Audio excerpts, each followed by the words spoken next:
আমি আপনি একজন মানুষকে মহাব্বত করব, ভালোবাসবো, এটা হবে আল্লাহর জন্য। আমি কারো সাথে শত্রুতা পোষণ করব, এটাও হবে আল্লাহর জন্য।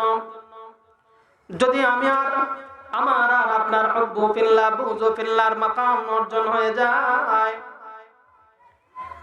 আল্লাহর কোন দুশমনের সাথে আমাদের আর বন্ধুত্ব করতে ভালো লাগবে না। মনে হবে সে তো আল্লাহ তাআলার দুশমন, তার সাথে আমার কখনোই বন্ধুত্ব হইতে পারে না। হুব্বু ফিল্লাহ বুগযু ফিল্লাহর মাকাম যদি আমার আর আপনার অর্জন হয়ে যায়, তাহলে একজন মুমিনকে আমার ভালো লাগবে, মসজিদের মুয়াজ্জিন ভালো লাগবে, ইমাম সাহেব ভালো লাগবে, হুজুরদের ভালো লাগবে, ওলি আউলিয়াদের ভালো লাগবে। যারা আল্লাহ তাআলার সাথে যার বেশি মহব্বত, যার বেশি খাতির, তার মহব্বত করতে, তাকে ভালোবাসতে আমাদের ভালো লাগবে। কোরআনুল কারীম তেলাওয়াত করতে ভালো লাগবে। এই সমস্ত মাদ্রাসাগুলোতে আমাদের সন্তানদেরকে দিতেও ভালো লাগবে। কেন? সন্তান যখন কোরআনুল কারীম শিখবে, কোরআনুল কারীম তেলাওয়াত করবে, এই কোরআনুল কারীম এটা আল্লাহ তাআলা নাযিল করেছেন। আল্লাহ তাআলা কোরআনুল কারীম শিক্ষা করাকে ফরজ করে দিয়েছেন। এ মুসলমান ইমানদার আল্লাহর গোলাম, এই জন্য যা কিছু আমি করব আল্লাহ তাআলাকে মহব্বত করার জন্য, আল্লাহ তাআলাকে রাজি আর সন্তুষ্ট করার জন্য। আমি যদি কোন ব্যক্তিকে মহব্বত করি, এটা আমার আল্লাহর জন্য হইতে হবে। হুব্বু ফিল্লাহ বুগযু ফিল্লাহ মাকাম যদি অর্জন হয়ে যায়, তাহলে আমাদেরকে আল্লাহ তাআলা 6টা পুরস্কার দিবে। কয়টা পুরস্কার? 6টা পুরস্কার আল্লাহ তাআলা আমাদেরকে দিবেন। এ মুসলমান, আল্লাহর হাবিব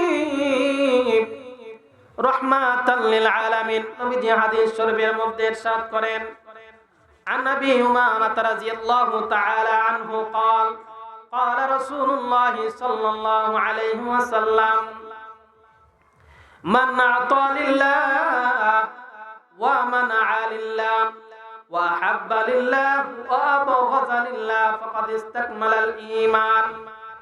আল্লাহর নবী জনাবে মুহাম্মদুর রাসূলুল্লাহ সাল্লাল্লাহু আলাইহি ওয়াসাল্লাম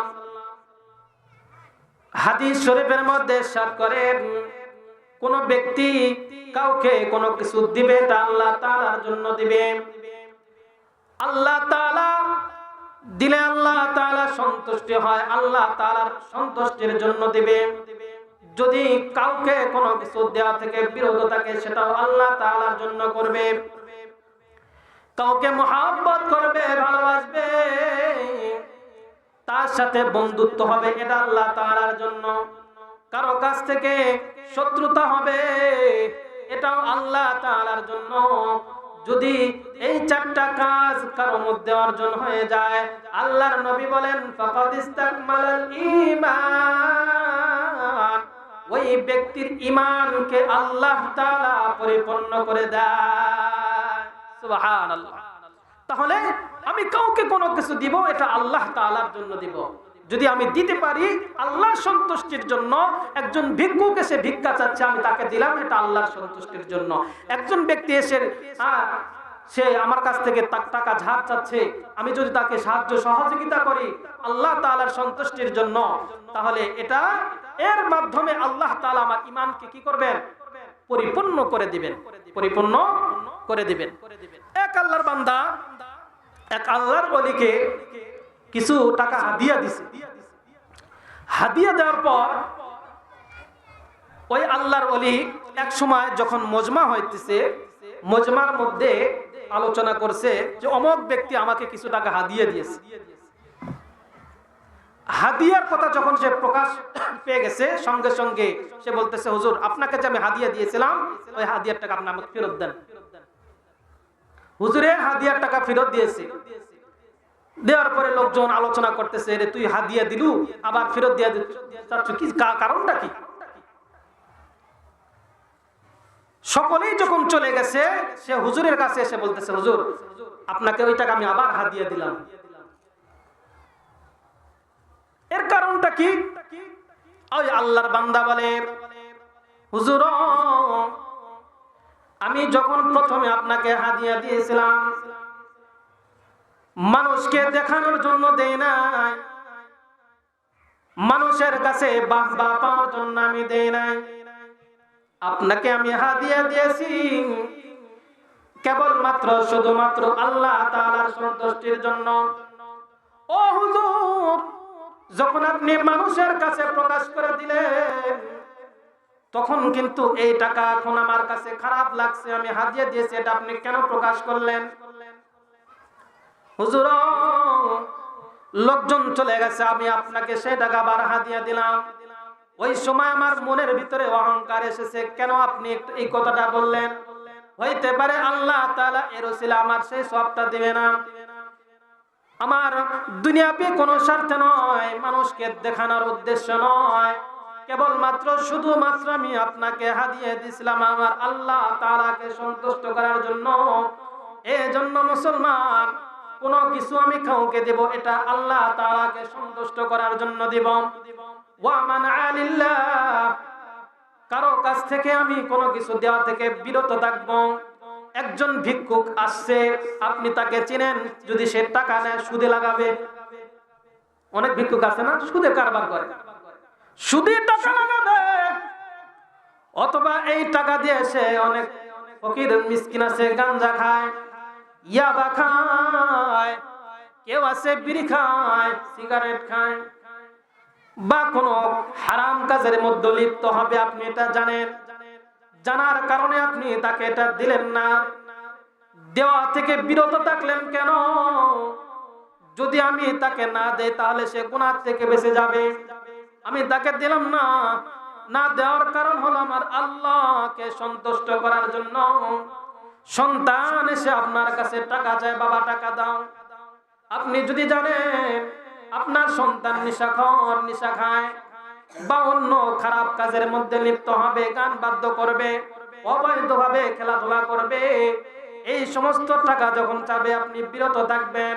বলবে না না না, অবৈধভাবে খরচ করলে আমার আল্লাহ তাআলা সন্তুষ্ট হয়ে যাবে, আমার রব আমার উপরে অসন্তুষ্ট হয়ে যাবে। এই জন্য আপনি তাকে টাকা দিলেন না। ওয়া মান আলিল্লাহ, আপনি কাউকে কোনো কিছু দেওয়ার থেকে বিরত থাকলেন শুধুমাত্র আল্লাহ তাআলার জন্য।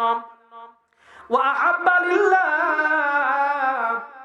আপনি কাউকে মহব্বত করলেন, ভালোবাসলেন, এটা আল্লাহ তাআলার জন্য। আপনি একজনকে মহব্বত করেন, ভালোবাসেন, শুধুমাত্র আল্লাহ তাআলার জন্য। ওয়া আবগাযা লিল্লাহ, কেউ আপনার শত্রু হয়, এটাও আল্লাহ তাআলার জন্য। ওই যে হযরত আলী রাদিয়াল্লাহু তাআলা আনহু, তার সামনে একজন ইহুদি আল্লাহর নবীকে গালি দেয়।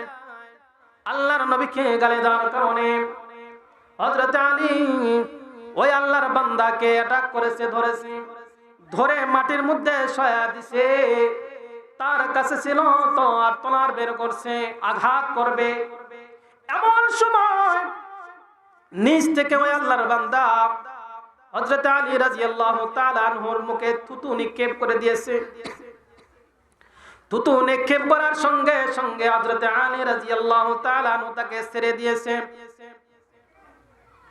এবার ওই লোকটা দাঁড়ায় গেছে, দাঁড়ায় বলতেছে, রে আলী, তুমি আমাকে ধরেছিলে, অ্যাটাক করেছিলে, আমাকে হত্যা করতে পারতে, কিন্তু ছেড়ে দিলে কেন? আমি শুধুমাত্র একটু চেষ্টা করেছিলাম, ছুটতে তো পারবো না, কিছু না পারলেও তোমাকে একটু থুতু নিক্ষেপ করে মনের রাগটা কমাই, কিন্তু থুতু দেওয়ার কারণে তুমি কেন আমাকে ছেড়ে দিলে? হযরত আলী রাদিয়াল্লাহু তাআলা বলতেছে, ভাই শোনো, তোমাকে আমি অ্যাটাক করেছিলাম, তোমাকে আমি ধরেছিলাম, তোমাকে সয়া দিছি, আমি তলোয়ার বের করছি, খাপ থেকে তোমার গর্দান উড়ায় দেব। এমন মুহূর্তে তুমি আমার গালে যখন থুতু নিক্ষেপ করেছো, আমার রাগটা আরো বেড়ে গেছে, রাগ বেড়ে গেছে। এখন যদি আমি তোমাকে হত্যা করি, আমার নিজের প্রতিশোধের জন্য হয়ে যাবে। প্রথমে আমি তোমাকে ধরেছিলাম, তার কারণটা ছিল আমার রব, আমি রবের সন্তুষ্ট করার জন্য তোমাকে আমি ধরেছি, তোমাকে আমি হত্যা করব। কিন্তু পরবর্তীতে তুমি যখন আমার মুখে, তুমি আমার গালে থুতু নিক্ষেপ করেছো, থুতু নিক্ষেপ করার কারণে রাগটা আমার নিজের জন্য হয়ে গেছে। ও ভাই, এই মুহূর্তে যদি আমি তোমাকে মেরে ফেলি, হইতে পারে এটা আমার প্রতিশোধের কারণে, নিজের ব্যক্তিগত কারণে মারা হবে। এখানে আল্লাহ তাআলা সন্তুষ্ট থাকবে না, নবীজির কোনো সন্তুষ্ট থাকবে না, যার কারণে আমি তোমাকে ছেড়ে দিয়েছি। এই কথা শোনার সঙ্গে সঙ্গে ওই ইহুদি এবার বলতেছে, রে ভাই, তোমাদের দ্বীন ইসলাম কত সুন্দর, তোমরা যা কিছু করো আল্লাহর জন্য, কাউকে মারো, কাউকে বাঁচাও, এগুলো আল্লাহ তাআলার জন্য। কারোর সাথে তোমরা জিহাদ করো, এটাও আল্লাহ তাআলার জন্য। কাউকে তোমরা ছেড়ে দাও আল্লাহর জন্য। এই দ্বীন ইসলাম এত সুন্দর সুন্দর, আমি আজ থেকে কালিমা লা ইলাহা ইল্লাল্লাহ মুহাম্মাদুর রাসূলুল্লাহ পড়ে আমি মুসলমান হয়ে গেলাম। সুবহানাল্লাহ। মুসলমান কাজ করবে কার জন্য? আল্লাহ তাআলার জন্য। কাউকে মহব্বত করবে কার জন্য? আল্লাহ তাআলার জন্য। কারোর সাথে শত্রুতা হবে কার জন্য? আল্লাহ তাআলার জন্য।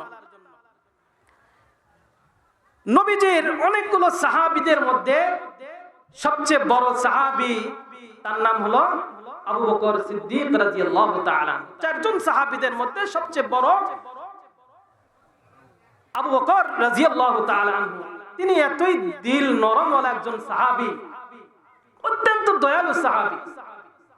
আল্লাহর জমিনে যতগুলো নবী আছে, যতগুলো নবীর উম্মত রয়েছে, সবচেয়ে দিল নরমওয়ালা উম্মত হলেন হযরত আবু বকর সিদ্দিক রাদিয়াল্লাহু তাআলা। যার কারণে আমরা প্রত্যেক জুমায় একটা হাদিস শুনি, প্রত্যেক জুমায় সানি খুতবার মধ্যে আমরা সকলেই একটা হাদিস শুনি, আরহামু বি উম্মতি আবু বকর। শুনেন না? ওয়াসাদুহুম ফি আমরিল্লাহি উমর ওয়া আসদাকুহুম হায়ান উসমান ওয়া আকদাহুম আলী।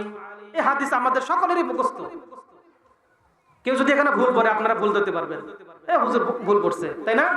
আমাদের শুনে শুনে মুখস্থ হয়ে গেছে। তাহলে আল্লাহর নবী বলেন, আরহামু বি উম্মতি আবু বকর, আমার উম্মতের মধ্যে সবচেয়ে দিল নরমওয়ালা সাহাবী হলো হযরত সিদ্দিক আকবর রাদিয়াল্লাহু তাআলা আনহু। এই সিদ্দিক আকবর রাদিয়াল্লাহু তাআলা আনহু একদিন, ইহুদিদের একটা পাঠশালা আছে, এই পাঠশালাতে তাদের একজন বড় আলেম, সে তাদের যে অনুসারী আছে, অনুসারীদেরকে নসিহত করতেছে। এমন পর্যায়ে সিদ্দিক আকবর রাদিয়াল্লাহু তাআলা আনহু সেখানে গেছেন।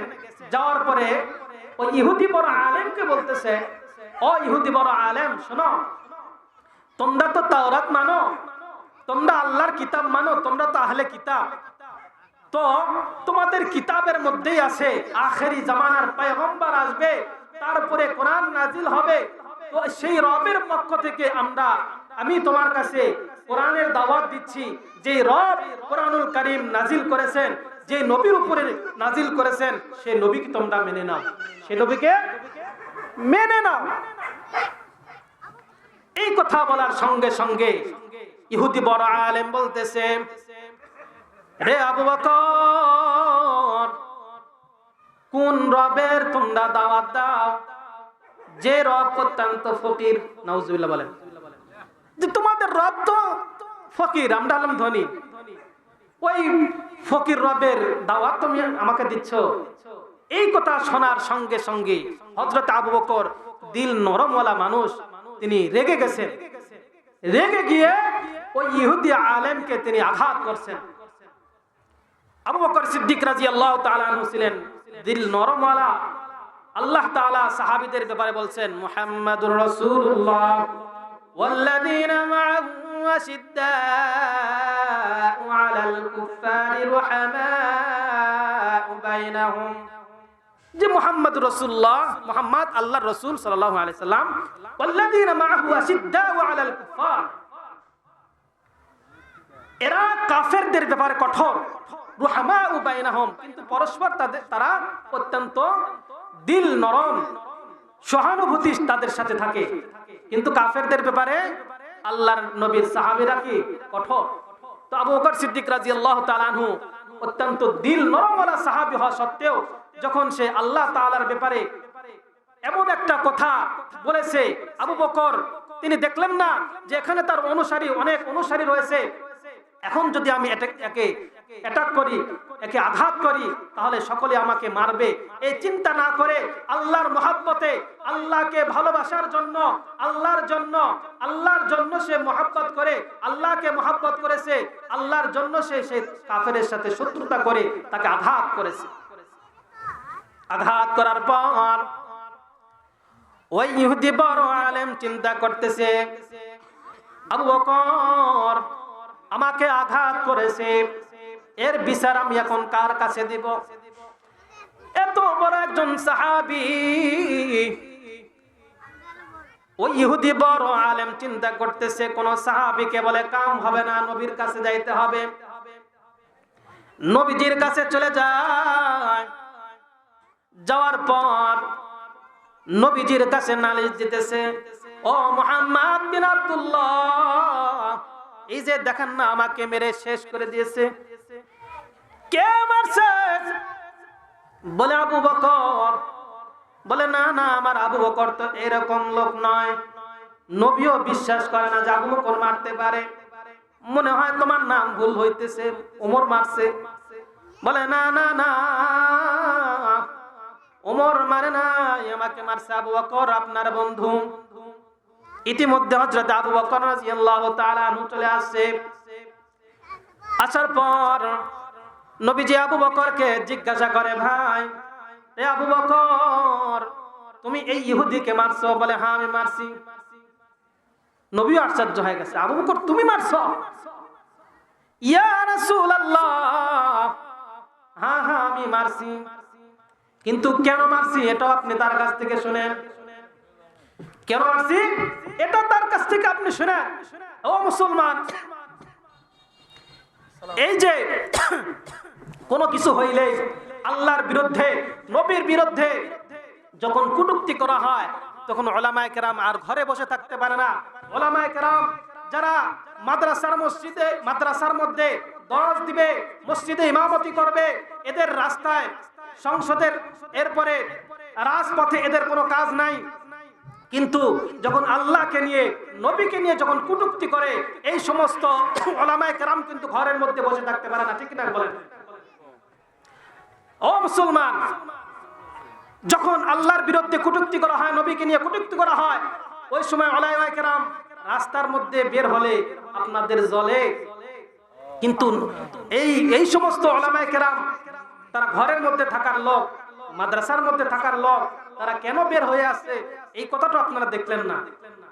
এবার আবু বকর রাদিয়াল্লাহু তাআলা বলতেছেন, ইয়া রাসূলুল্লাহ, আমি তাকে মারছি, মারার কারণটা তার কাছে জিজ্ঞাসা করেন, কেন মারছি? ওই ইহুদি বড় আলেম আর বলে না। আবু বকর নবীকে বলতেছে, ইয়া রাসূলুল্লাহ, সে সাধারণ কোনো অপরাধী নয়, আমাকে নিয়ে, আপনাকে নিয়ে কটূক্তি করে না, আমার আল্লাহকে নিয়ে কটূক্তি করেছে, যার কারণে আমি আর সহ্য করতে পারি না। আমি এত দিল নরমওয়ালা সাহাবী, এত দিল নরমওয়ালা সাহাবী, শুধু সাহাবী নয়, নবীর পরে আর এরকম দিলওয়ালা কোন মানুষ এই পৃথিবীতে আসে নাই, আসবেও না। ইহুদিকে বলেন, কি করছো? কেন আমার আবু বকর তোমাকে আঘাত করেছে? বলে, ইয়া রাসূলুল্লাহ, আমি কিচ্ছু করে নাই, আল্লাহর কসম আমি কিছুই করে নাই। আবু বকর বলে, না না না, আল্লাহ তাআলা সম্পর্কে সে কটূক্তি করেছে, আমার আল্লাহকে সে খারাপ বলেছে, ফকির বলেছে, মিসকিন বলেছে। ও মুসলমান ইমানদার আল্লাহর গোলাম, আল্লাহ রাব্বুল আলামিন হযরত আবু বকর সিদ্দিক রাদিয়াল্লাহু তাআলা আনহুর ব্যাপারে ওই সময় জিবরাইল আমিন আলাইহিস সালাতু ওয়াস সালামকে পাঠিয়ে দিয়েছেন কোরআনুল কারীমের আয়াত দিয়া। জিবরাইল এসে বলতেছেন, ইয়া রাসূলুল্লাহ, ইয়া হাবিবাল্লাহ, ওই ইহুদি আল্লাহকে নিয়ে যে কথাটা বলছে, এটা শুধু আবু বকর দুনিয়া থেকে শুনে নাই, এটা আমার রব ওই আরশ থেকেও শুনেছেন। লাকাদ সামি'তু করার জন্য আবু বকরের জামানায় কিছু ওয়াকেজ মানুষ যারা ওঠা বসা চলাফেরা করতে পারে না, এমন কিছু ব্যক্তিদের নামের লিস্টে করা হয়েছে। এদের খাদেম কে কে তাদের খেদমত করবে, খাদেমের লিস্টেও করা হয়েছে। ওমর ফারুক রাদিয়াল্লাহু তাআলা সেই চিঠিটা আছে, লিস্টটা দেখছেন, একজন বুড়ি মায়ের খাদেম নাই। সে চিন্তা ভাবনা করে, আমি গভীর রজনীতে সেই বুড়ির খেদমত করব। রাতের বেলা শেষ রাত্রে তাহাজ্জুদের নামাজের সময় ওমর ফারুক ওই বুড়ির বাড়িতে চলে যায়। গিয়ে দেখে বুড়ির সব কাজ হয়ে গেছে। চিন্তা করে, কে রে, কে সেই বুড়ির বাড়ির খেদমত করে। আগামীকাল আমি আরো আগে এসে দেখবো কে খেদমত করে। পরের দিনে ওমর ফারুক রাদিয়াল্লাহু তাআলা আগের রাতে এশারের নামাজ পড়ে গিয়ে বুড়ির খেদমত করতে চায়। গিয়ে দেখে বুড়ির খেদমত হয়ে গেছে। পানি দূর থেকে পানি আনতে হয়, পানি এনে উপস্থিত হয়ে গেছে। চিন্তা করে, তাহলে আগামীকাল আমি মাগরিবের সময় আসবো। ওমর ফারুক পরের দিনেও মাগরিবের সময় এসে দেখতেছে বুড়ির কাজ হয়ে গেছে। এবার চিন্তা করে, কোন আল্লাহর বান্দা সে বুড়ির খেদমত করে, তাকে ধরতেই হবে। পরের দিনে আসরের নামাজ পড়ে এক জায়গায় লুকিয়ে থাকে, কে এসে এই কাজগুলো করতেছে আমি একটু দেখতে চাই। সন্ধ্যা লেগে যায়, মাগরিবের নামাজ পড়ে নাই। মাগরিব পর দেখতেছে আল্লাহর এক বান্দা পায়ে জুতা নাই, খালি পায়ে সে বুড়ির খেদমত করতেছে। বুড়ির পানির দরকার, পানি নিয়ে এসেছে। ঝাড়ু দেওয়ার দরকার, ঝাড়ু দিয়েছে। বলে, ভাই কে আপনি? এই কথা বলার সঙ্গে সঙ্গে বলে, আমি আবু বকর, অন্য কোনো ব্যক্তি নয়। ওমর ফারুক বলতেছে, ভাই আবু বকর, আপনি তো খলিফাতুল মুসলিমিন, আপনি মুসলমানের খলিফা, মুসলমানের নেতা, আপনি তো প্রধানমন্ত্রী, আপনি কেন খেদমত করতে গেছেন? আবু বকর সিদ্দিক রাদিয়াল্লাহু তাআলা আনহু বলেন, ভাই ওমর, আমি বুড়ির খেদমত করেছি দুনিয়ার কোনো স্বার্থে নয়, কেবলমাত্র শুধুমাত্র আমার আল্লাহ তাআলাকে সন্তুষ্ট করার জন্য। এ মুসলমান, আমি যা কিছু করব আল্লাহ তাআলাকে সন্তুষ্ট করার জন্য করব। যদি আমি করতে পারি তাহলে আল্লাহ রাব্বুল আলামিন আমাদেরকে পরিপূর্ণ ঈমানদার বানায়া দিবেন। মান আতা লিল্লাহ ওয়া মানা লিল্লাহ ওয়া আহাব্বা লিল্লাহ ওয়া আবগাযা লিল্লাহ ফাকাদ ইসতাকমালাল ঈমান। আল্লাহ রাব্বুল আলামিন আমাদের ঈমানকে পরিপূর্ণ করে দিবেন। 2 নাম্বার ফায়দা, 2 নাম্বার উপকার, আমি যা কিছু করব আল্লাহ তাআলার জন্য যদি আমি করতে পারি, কারো সাথে দুশমনি যদি আমি আল্লাহ তাআলার জন্য করি, আল্লাহর নবী অন্য হাদিসের মধ্যে বলেন, আফজালুল আ'মালি মান হাব্বা লিল্লাহ ওয়া আবগাযা লিল্লাহ। দুনিয়ার বুকে শ্রেষ্ঠ আমলের মধ্যে একটি আমল হলো তোমরা যা কিছু করবা আমার আল্লাহর জন্য করবা।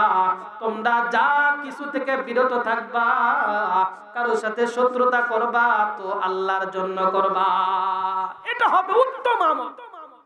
এই জন্য আমরা উত্তম আমল হিসাবে আল্লাহ তাআলাকে মহব্বত করার জন্য কারো সাথে বন্ধুত্ব করব, আল্লাহ তাআলাকে রাজি আর সন্তুষ্ট করার জন্য কারো সাথে শত্রুতা পোষণ করব।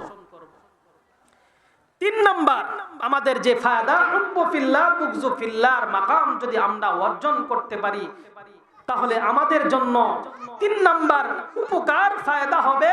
আল্লাহর নবী সাল্লাল্লাহু আলাইহি ওয়াসাল্লাম হাদিস শরীফের মধ্যে ইরশাদ করেন, ও আমার উম্মতেরা শোনো, তোমরা যদি একে অপরকে মহব্বত করো, ভালোবাসো, শুধুমাত্র আল্লাহর জন্য, একে অপর থেকে তোমরা আলাদা থাকো শুধুমাত্র আল্লাহ তাআলার সন্তুষ্টির জন্য, তোমরা যদি এই কাজটা আল্লাহর জন্য করতে পারো, তাহলে কাল কিয়ামতের ময়দানে ওই সূর্যটা তোমাদের আধাত উপরে আসমানের সূর্যটা থাকবে।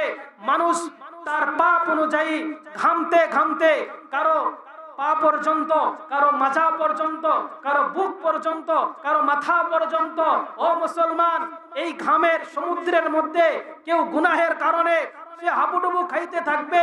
এমন একটা কঠিন মুহূর্তে ওই কিয়ামতের ময়দানে তোমরা যদি দুনিয়াতে বেঁচে থাকা অবস্থায় আল্লাহকে সন্তুষ্ট করার জন্য কার সাথে মহব্বত করো, আল্লাহ তাআলাকে সন্তুষ্ট করার জন্য কারো কাছ থেকে শত্রুতা পোষণ করো, তাহলে ওই কিয়ামতের কঠিন মুহূর্তে যখন মানুষ ইয়া নাফসি বলবে, নবীরা পর্যন্ত, শুধু আমাদের নবী ছাড়া প্রত্যেক নবী ইয়া নাফসি করবে, প্রত্যেক উম্মত খালি ইয়া নাফসি করবে। হায় আমার কি হবে, আমার কি হবে, সকলেই যখন পেরেশান, সেই মুহূর্তে আল্লাহ তাআলা তোমাদের আরশের নিচে ছায়া দান করবে। সুবহানাল্লাহ। মুসলমান ইমানদার আল্লাহর গোলাম, আমি যা করব আল্লাহ তাআলাকে সন্তুষ্ট করার জন্য করব। কারো সাথে শত্রুতা হবে, এটাও আল্লাহ তাআলার জন্য। যদি হুব্বু ফিল্লাহ বুগযু ফিল্লাহর মাকাম আমি আর আপনি অর্জন করতে পারি, তাহলে 3 নাম্বার যে ফায়দা, আল্লাহ তাআলা আরশের ছায়ার নিচে আমাদেরকে দান করবে। অন্য হাদিসের মধ্যে আল্লাহর নবী সাল্লাল্লাহু আলাইহি ওয়াসাল্লাম ইরশাদ করেন, 7 শ্রেণীর মানুষদেরকে আল্লাহ তাআলা আরশের নিচে ছায়া দান করবে। কয় শ্রেণীর বলেন? 7 শ্রেণীর মানুষকে আল্লাহ রাব্বুল আলামিন ওই আরশের নিচে ছায়া দান করবে। আরশের ছায়ার নিচে আমরা থাকতে পারবো। সেখানে সূর্যের কোনো তাপ নাই, কোনো গরমের কোনো টেনশন নাই। ওই আরশের ছায়ার নিচে আমরা অবস্থান করতে পারবো। 1 নাম্বার, ইনসাফদার, আদেল, ইনসাফওয়ালা বিচারক হতে হবে, প্রধানমন্ত্রী হতে হবে, কি ন্যায়পরায়ণ বাদশা। 1 নাম্বার কি? ন্যায়পরায়ণ বাদশা। আর আমাদের বাদশাগুলো, আমাদের প্রধানমন্ত্রীগুলোর কি অবস্থা? দুর্নীতি করতে করতে দেশটাকে একদম রসাতলে নিয়ে যাইতেছে। নিজেদের পক্ষে কাজ করলে সে ভালো, আর যদি আমার দলে না থাকে তাহলে সে আমাদের দুশমন হয়ে যায়। না না না, ইসলাম এত সুন্দর, শুধু মুসলমানের সাথে তারা ভালো ব্যবহার করে তা নয়। একজন হিন্দু, একজন ইহুদি, খ্রিস্টান, সেও তো আমাদের দেশের নাগরিক, সেও তাদের যথাযথ মর্যাদা পাবে। এই জন্য বাদশা হইতে হবে, প্রধানমন্ত্রী হতে হবে ইনসাফওয়ালা। যদি ইনসাফ কায়েম করতে পারে, তাহলে ওই বাদশার জন্য, ওই প্রধানমন্ত্রীর জন্য আল্লাহ তাআলা আরশের ছায়া দান করবে। ও মুসলমান, 2 নাম্বার, যে যুবক যৌবনকালে আল্লাহ তাআলার ইবাদত বন্দেগীর মধ্যে কাটায়, আল্লাহ তাআলার ইবাদত বন্দেগীর মধ্যে কাটায়, ওই যুবককে আল্লাহ তাআলা আরশের ছায়ার নিচে তাকে দান করবে। এ মুসলমান, শুধু আখিরাতে ইবাদতের মাধ্যমে আখিরাতে লাভ হবে তা নয়, দুনিয়াতে আল্লাহ তাআলা ফায়দা দান করে। ওই যে আমরা সকলে জানি আল্লাহর নবী তার পূর্বের যুগের তিনজন যুবকের কথা হাদিস শরীফের মধ্যে বর্ণনা করেন। আগেকার যুগের তিনজন যুবক একদিন ঘোরাফেরা করার জন্য বহুদূর চলে যায়। যাওয়ার পর ঘুরতে ঘুরতে রাত হয়ে যায়। তারা চিন্তা ভাবনা করে রাতের বেলা কই যাব, যাওয়ার তো কোনো জায়গা নাই। আমরা এই পাহাড়ের মধ্যে একটু গুহার মধ্যে আশ্রয় নিই, রাত্রি এখানে কাটায়া দেই, সকালবেলা আবার রওনা করব। এই চিন্তা ভাবনা করে তিনজন যুবক যখন গুহার মধ্যে প্রবেশ করে, হঠাৎ করে পাথরের বড় একটা টুকরা তাদের মাথার উপরে চলে আসে। ওই গুহার মুখের মধ্যে যখন পড়ে যায়, তারা চিন্তা ভাবনা করে, হায় রে, আমরা এখন কই যাব, কিভাবে আমরা বাঁচবো? চিন্তা ভাবনা করে তারা সিদ্ধান্ত নেয়, আমরা দুনিয়াতে যে নেক আমল করেছি, নেক আমল করার কারণে আমরা যদি আল্লাহ তাআলার কাছে সে নেক আমলগুলো নিয়ে দোয়া করি, আল্লাহ তাআলা হয়তোবা আমাদেরকে এখান থেকে রক্ষা করতে পারবে। এই চিন্তা করে একজন যুবক আল্লাহ তাআলার কাছে দোয়া করে, আল্লাহ, আমি আমার মা বাবার খেদমত করি, আমার যে গাভী আছে দুধ দহন করে সর্বপ্রথম আমার মা বাবাকে খাওয়াই, মা বাবার আগে কোনো সন্তানকেও খাওয়াই না, স্ত্রীকেও খাওয়াই না। এক রাতের কাহিনী, আমি দূর থেকে যখন আসছি, আসার পর দুধ দহন করে যখন মা বাবাকে দুধ পান করাবো, ওই সময় দেখি মা বাবা ঘুমিয়ে গেছে। আমি আমার সন্তানকে দেই নাই, আমি আমার স্ত্রীকে দুধ পান করাই নাই। মা বাবা দুধ পান করবে, তারপরে আমি তাদেরকে দিব। মা বাবা ঘুমায়।